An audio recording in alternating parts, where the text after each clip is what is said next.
Teachers wear no flowing capes. The present sanitary crisis has become more and more often compared to the last World War due to the massive number of deaths. Can you imagine what 7,000 deaths daily means?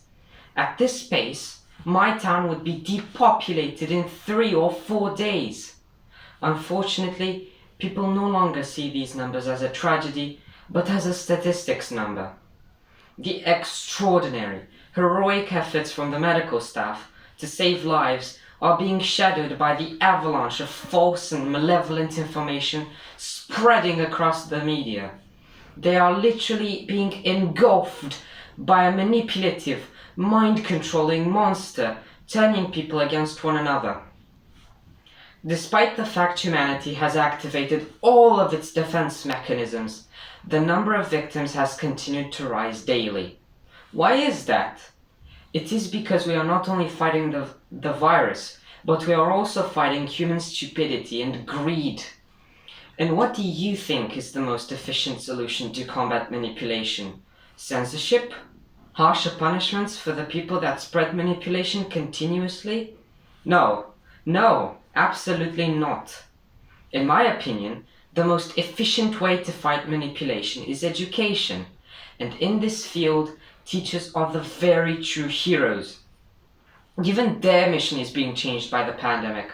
Not only do they have to educate, but they also have to form their students' characters, have to heal emotional trauma, to remove misconceptions, and to help their students discern correct information from the avalanche spreading through the media.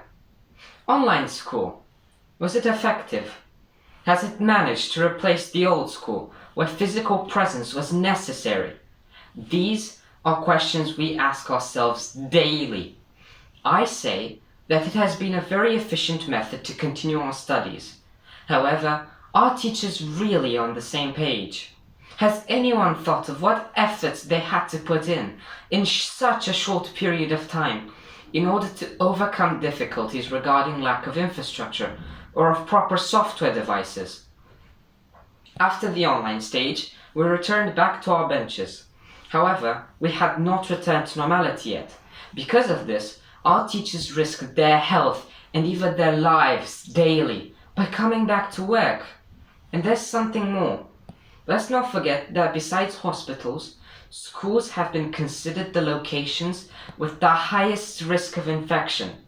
Because of this, I consider that teachers are true heroes, and their merits are not accredited and promoted enough. We are expecting them to have a calm posture, not to speak their negative thoughts, and to attend to their duty as professionally as possible.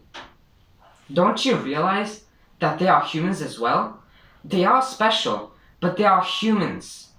I think Marvel and DC Universe have filled our minds with the image of their superheroes, and we have forgotten that in day-to-day life, heroes do not wear capes. The most important thing we earn when we are children, and that has to continue up until the last day of our lives, is education. Learning to succeed, to win, or to know how to lose. That is why teachers are my very true heroes.